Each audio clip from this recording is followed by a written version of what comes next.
നമസ്കാരം. My best front ആര്?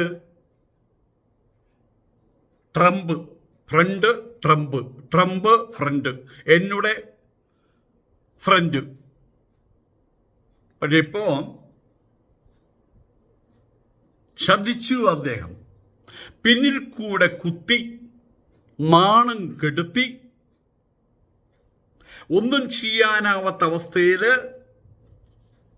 തികച്ചും ദുർബലനായിട്ട് നിൽക്കുകയാണ് നമ്മുടെ പ്രധാനമന്ത്രി നരേന്ദ്രമോദി. ബെസ്റ്റ് ഫ്രണ്ട് പിന്നിൽ കൂടെ കുതികാല് വെട്ടി എന്നൊക്കെയും പറയാം. ഇനി അമേരിക്കൻ മോഹവുമായിട്ട് ആരിവിടെ നിൽക്കണ്ട. അങ്ങോട്ട് കടക്കണമെങ്കിൽ 88 ലക്ഷം രൂപ, ഏകദേശം 1 കോടി തന്നെ. ആ പൈസ ഇവിടെ വല്ല സൂപ്പർ മാർക്കറ്റ് തുടങ്ങിക്കൂടെ?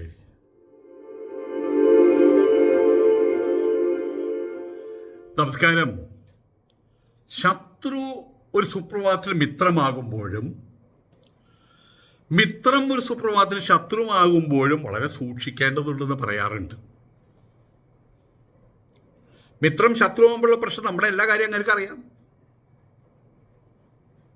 ശത്രു മിത്രമാകുന്ന സമയത്ത് അതിൽ എത്രത്തോളം ആത്മാർത്ഥതയുണ്ടെന്ന് നമുക്ക് ആ ആത്മാർത്ഥ അളക്കാനുള്ള യന്ത്രങ്ങളൊന്നും കണ്ടുപിടിച്ചിട്ടില്ലല്ലോ. അപ്പോൾ എന്തിൻ്റെ പേരിലാണ് ഈ ശത്രു മിത്രമായി, അതും നമുക്കറിയില്ല. രണ്ടും അപകടമാണ്. പറയാൻ കാരണം my best friend Trump front.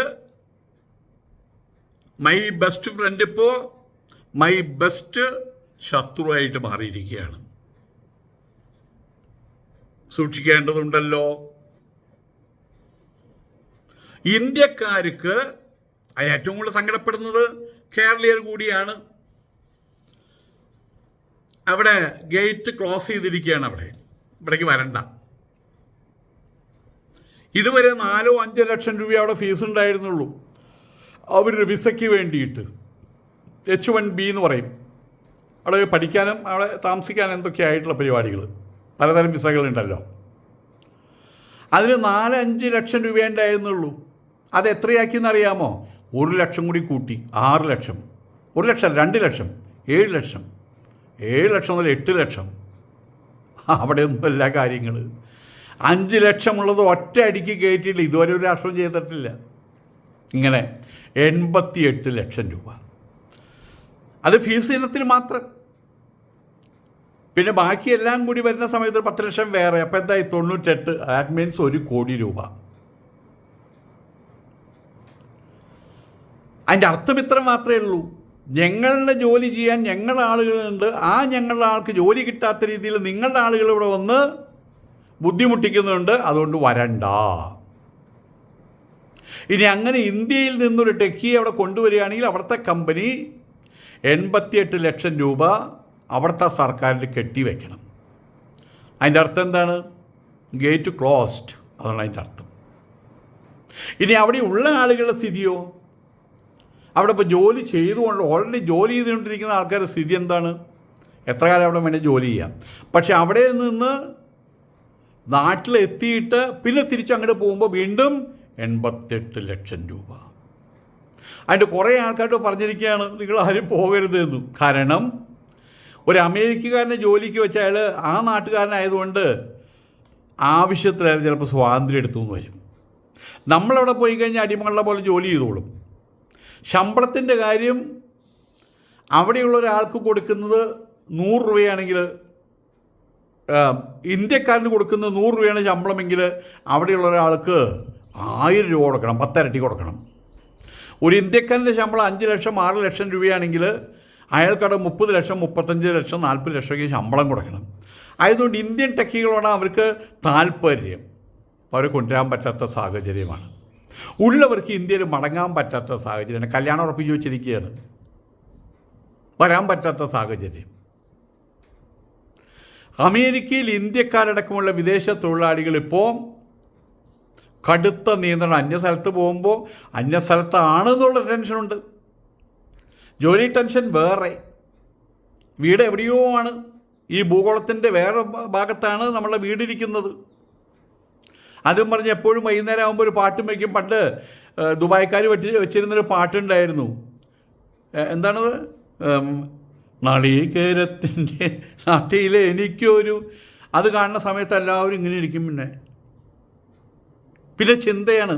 ആരും വന്ന് വിളിച്ചു വന്നിടാ ആഹാരം കഴിക്കണ്ടേ, എനിക്കൊന്നും ആഹാരം വേണ്ടടാ.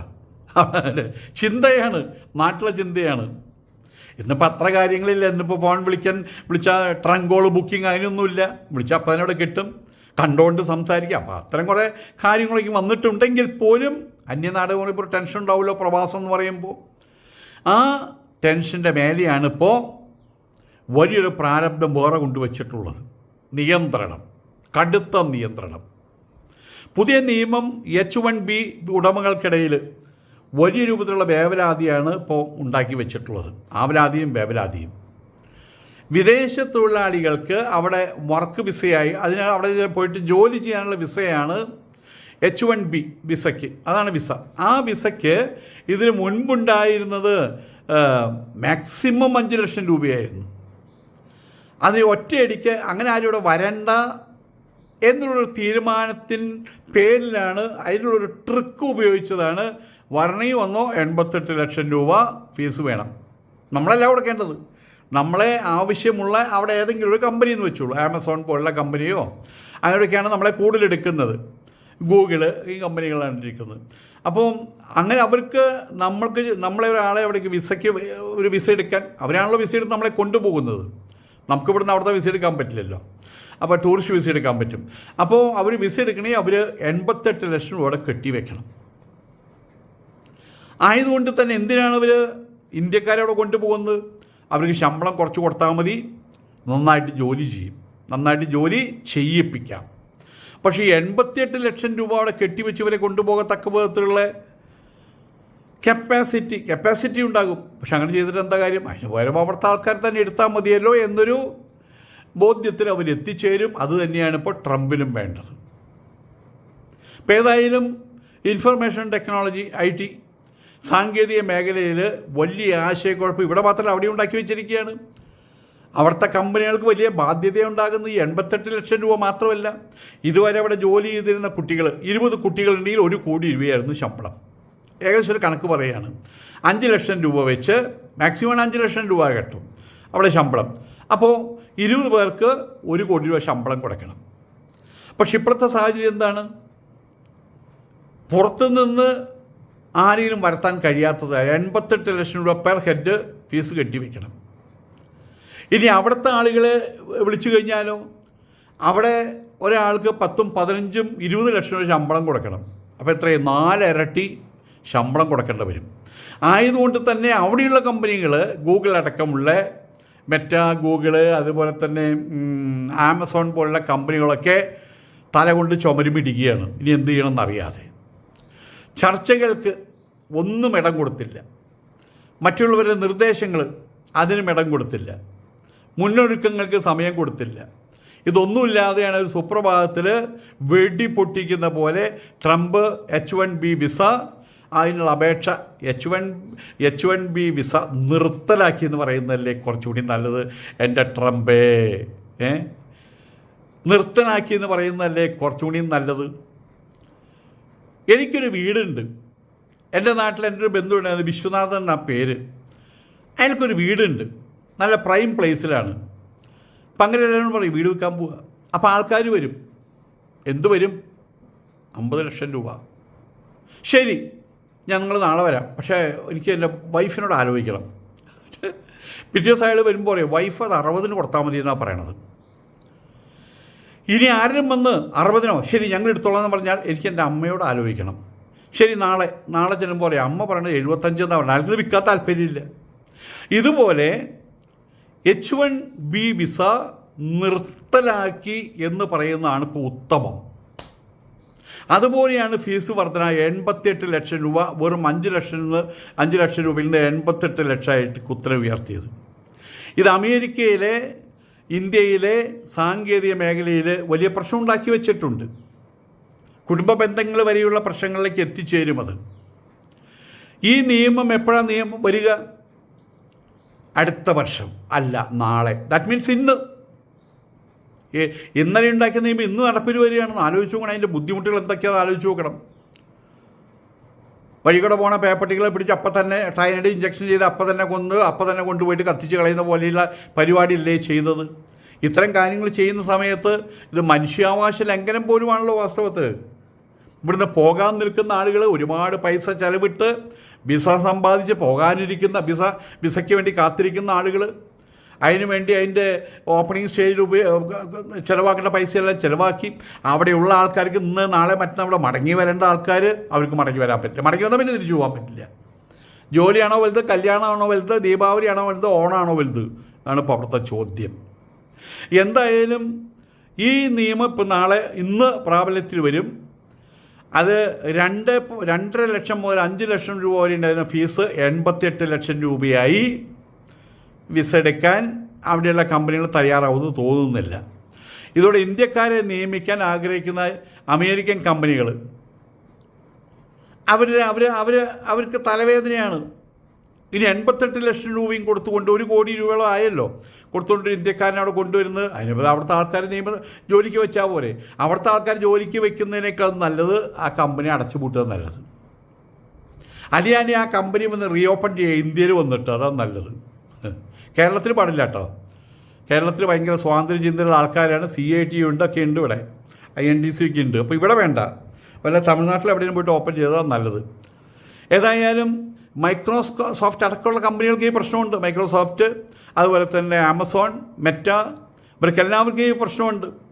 അടക്കമുള്ള ബഹുരാഷ്ട്ര വലിയ ഭീമൻ കമ്പനികളാണ് അതൊക്കെ, IT കമ്പനികൾ. അവർ തങ്ങളുടെ ജീവനക്കാരോട് ഇപ്പോൾ പറഞ്ഞെന്താണെന്ന് വെച്ച് കഴിഞ്ഞാൽ, ഒരാൾ നാളെ സാറേ ഞാൻ നാളെ പോവാം കേട്ടോ, I am humbly request you to കുട്ടിക്കാലത്ത് എഴുതി വയ്ക്കില്ല ലീവ് ലെറ്ററേയും കൊടുത്തിരിക്കുക. എന്നിട്ട് ഇവിടെ അയച്ചിരിക്കുകയാണ്, നാളെ വരുമല്ലോ ഞാൻ, വരുന്നു വരും കല്യാണം കഴിക്കാൻ വേണ്ടിയിട്ട്.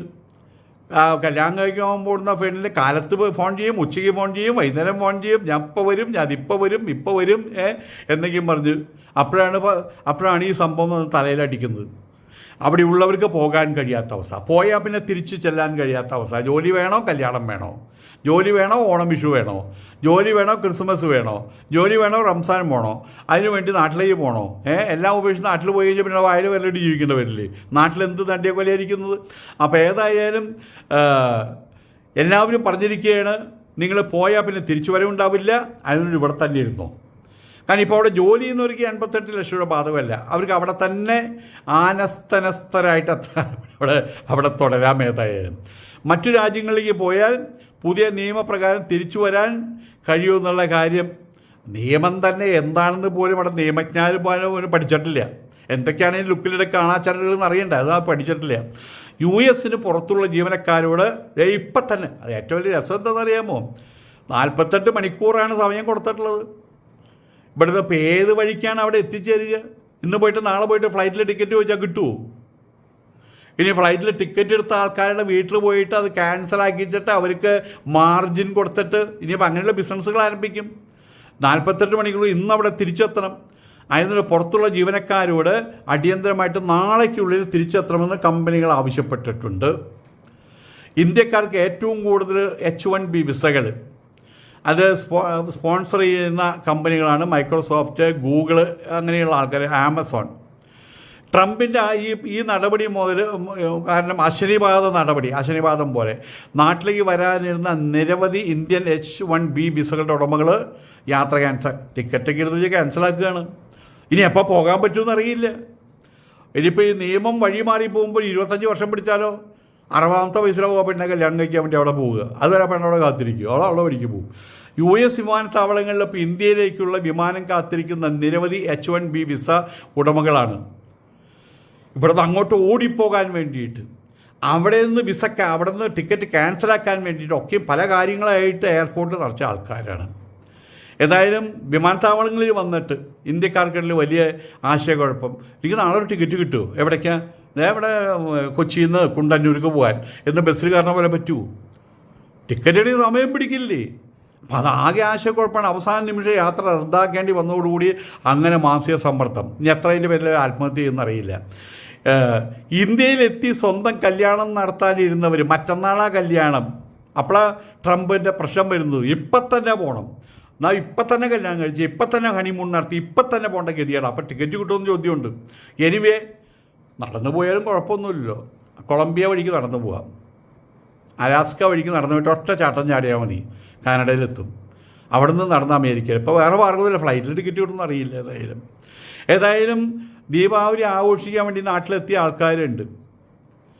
അവരൊക്കെയും പറഞ്ഞിരിക്കുകയാണ് ഇപ്പം തന്നെ തിരിച്ച് അവിടെ ചെല്ലാൻ വേണ്ടിയിട്ട് പറഞ്ഞിരിക്കുകയാണ്. തിരിച്ച് ചെന്നില്ലെങ്കിൽ അവിടെ തിരിച്ച് ചെല്ലലുണ്ടാവില്ല എന്നൊരു രീതിയിലാണ് എന്തൊക്കെയാണ് സംഭവിക്കാൻ പോണെന്ന് അറിയില്ല. ഇവിടെ നമ്മളൊരു കാര്യം മനസ്സിലാക്കേണ്ടത്, മൈ ബെസ്റ്റ് ഫ്രണ്ട് അന്യദേശത്തൊരാൾ, അമേരിക്കക്കാരെ സംബന്ധിച്ചോളം ഇന്ത്യക്കാർ അവർ തേർഡ് വേൾഡ് കൺട്രികളാണ്. അടിസ്ഥാന വർഗ്ഗങ്ങളെന്ന് പറയില്ലേ, തൊട്ടുകൂടാത്തവർ തീണ്ടിക്കൂടാത്തവർ, ആ ഒരു വിലയെ കൊടുത്തിട്ടുള്ളൂ. അങ്ങനൊരു സ്ഥലത്തെ പ്രീമിയർ അവിടുത്തെ പ്രസിഡന്റിനെ വിളിച്ച് മൈ ബെസ്റ്റ് ഫ്രണ്ട് കെട്ടിപ്പിടിച്ച് ഉമ്മ വെച്ചിട്ട് ഒരു ചോദ്യമുണ്ട്, സാധാരണ ചോദിക്കുന്ന ചോദ്യം, ഇപ്പം എന്തായി. ഏതായാലും അമേരിക്ക എന്ന സ്വപ്നം പൊലിയുകയാണ്. കാനഡ, യൂറോപ്പ് എന്നുള്ള സ്വപ്നങ്ങളൊക്കെ ഇപ്പോൾ കുറച്ചുകൂടി ബാക്കി നിൽക്കുന്നുണ്ട്. അതെത്ര കാലം എന്ന് ദൈവത്തിനറിയാം.